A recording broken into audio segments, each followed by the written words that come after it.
2014 One Act Play. Again, I'm your host. My name is Poppy. My name is Candice. So hi Candice, do you know I can predict one's life? Really? Predict mine. Sure. Touch my finger. Okay. What? Well, I think you will fall in love with your neighbor. Really? Yeah. Do you know who my neighbor is? Who? Do you see? What? Then I might have the wrong prediction. What? How can you say that? Well, I'm sorry, but let me tell you a story about a fortune teller and her neighbor. Okay, I was to listen. So that's Welcome Junior's drama, Something of a Stir.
Oh no, I thought this tea set was too good to be true. Mom, come and look at this. What is the matter, dear? Come and look, Mother.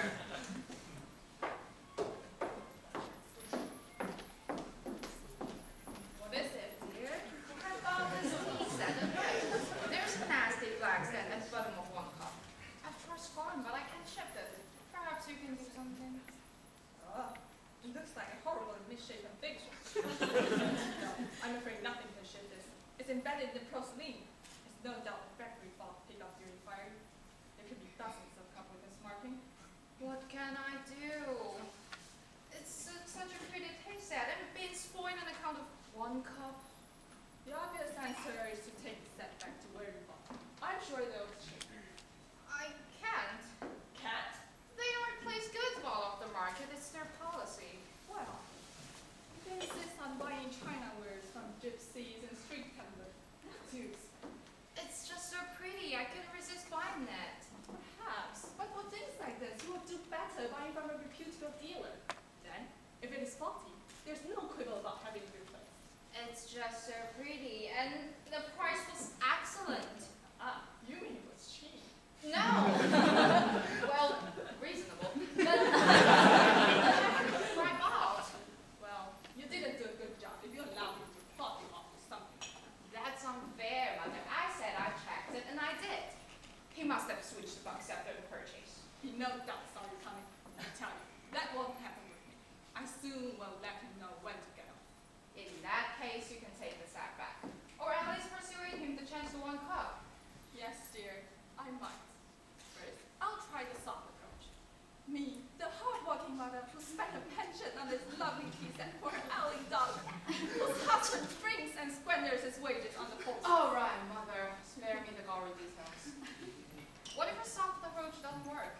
Then I'll lay into him with my rolling. By the way, I've received a call from your father.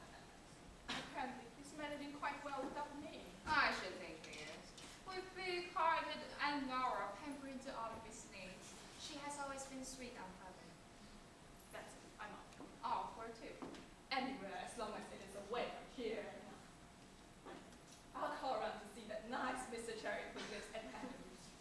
Nice, Mr. Cherry. You can't stand the man, and you insist on reminding him that he looks more like a dried-up prune than the cherries. Yes, I do. Anyway, I see your dippy friend Paula heading this way, and I can stand her even less. There's nothing wrong with Paula, and you'll find her quite and you're still taking your time. I tell you, you're not many who can tolerate a silliness like you. I guess I was too protective towards Paula. It goes way back to our school days. Yes, the pair of you was always getting into trouble, and most of it was down to her food habit. Who is that with her? I haven't seen her before. That's Maisie Day, Paula's new neighbor. Moved in several days ago. She reads cars, horoscope, predictions, that sort of thing. Like you with the tea. No, Mother, not like me at all. I read the leaves for a bit of fun, or where I think it could help. There's nothing vindictive in my readings. You're a bit titchy, dear. I would hate to be associated with Maisie's kind of predictions. I can see that something's bothering you. I've heard one or two disturbing reports about that woman and her uncanny knack of unearthing private incidents in people's lives that would be that last fast left alone. Are you telling me that you can't have her? It's not like that. I'm concerned about Paula. Knowing her the way I do, I can't help feeling that she's too vulnerable in her company. It won't take much for Maisie to say something that will upset her. I'm afraid that I can't help you, dear. I don't think anyone can. Paula is so taken in by that woman that by the time she realizes, it can be too late. Now go. Give Mr. Cherry a surprise call.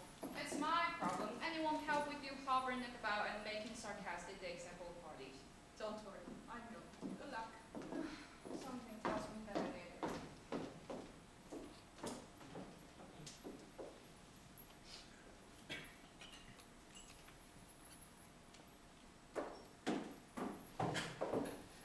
Hello, Laura. I wrote Nancy Day, my new neighbor, to meet you. Is it convenient for us to come in?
but the troublemaker, she doesn't foretell predictions. She ferrets out informations and uses it where it can do the most harm. She's evil. No, Dora, you're wrong.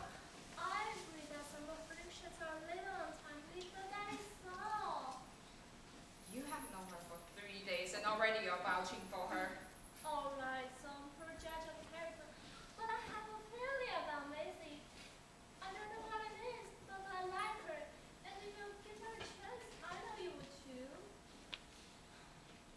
I have always gone with what you say, and I have to agree that you are always right. But let me have a say this one time, just for once. Let it be my way, please, Dora. There's a lot of whispering going on. Not about me, I hope. As it happens. No, of course not. You know. Yes, I believe I do. No, it is alright, really. As a matter of fact, Dora was just saying how much she was looking forward to seeing her work. Didn't you, Dora? Yes, that's right. You remain here at this end of the table, Dora, and me sitting both sides of us. How's that piano, Dora? One could die of thirst in David's house.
something similar to happen to the Pringles and the Price.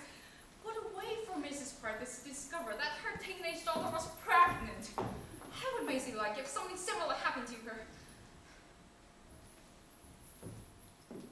What would she do if a bad omen was discovered in her teens? Perhaps then she will... No, it would never work. Or would it? Perhaps not. But it might work.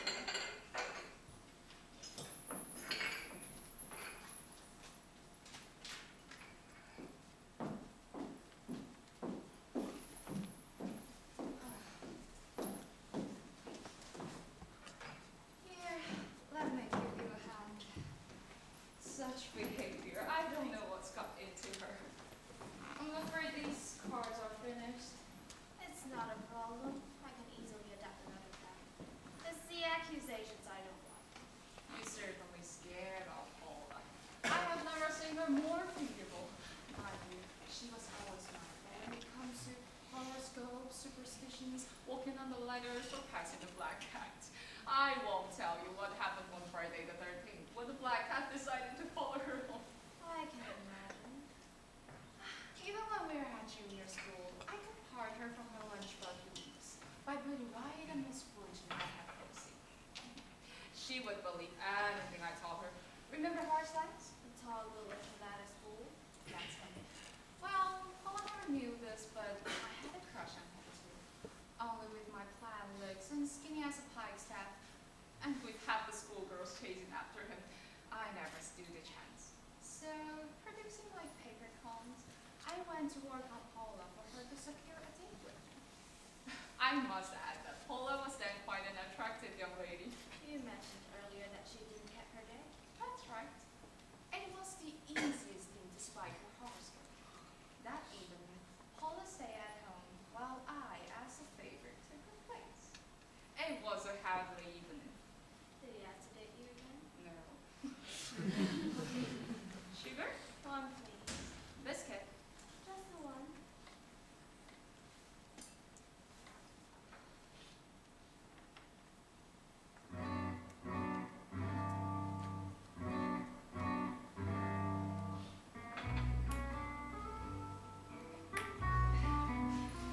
You know, if I had not seen you through the cards and delivered them with calm and ease, I would never believe a result was possible.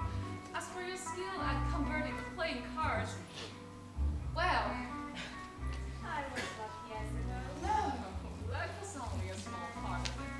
You sense the potential and use it to its full advantage. Can you imagine Paula converting the cards to super readings? Now there will be some predictions.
takes up your cup in my hand and close my eye.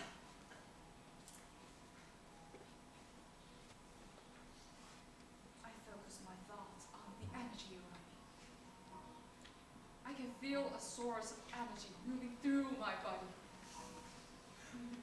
I see a form, half human, half animal. It walks upright on hind legs. I can feel its energy move through my body and flow into the cloud. I can see the image forming at the bottom of the cup. Go away, image, go away.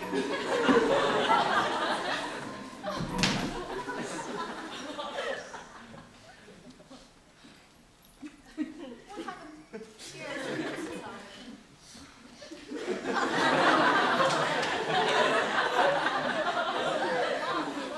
Next, I feel there's someone else somewhere.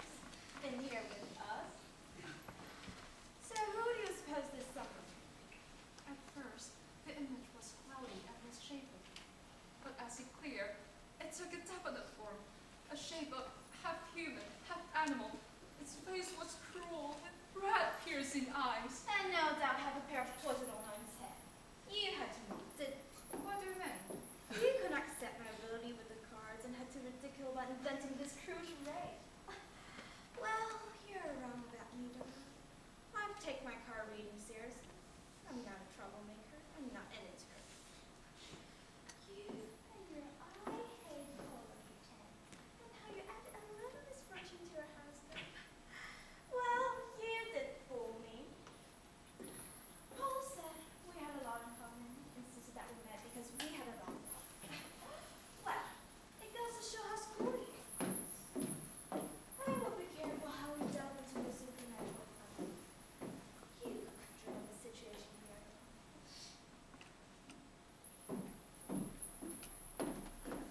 By the way, you forgot to read the tea leaf formation at the bottom of the cup before making a prediction. That's what they do. I didn't need to. Oh, I see. Instead of the image forming at the bottom of the cup, they were convenient inside your head. No, I actually saw it in form. The same tea leaf image that would manifest in your cup should I be foolish enough to take a look. Now, hold on. How are you telling that if I were to empty the last drop of tea in my cup, the tea leaves will form into the image you have to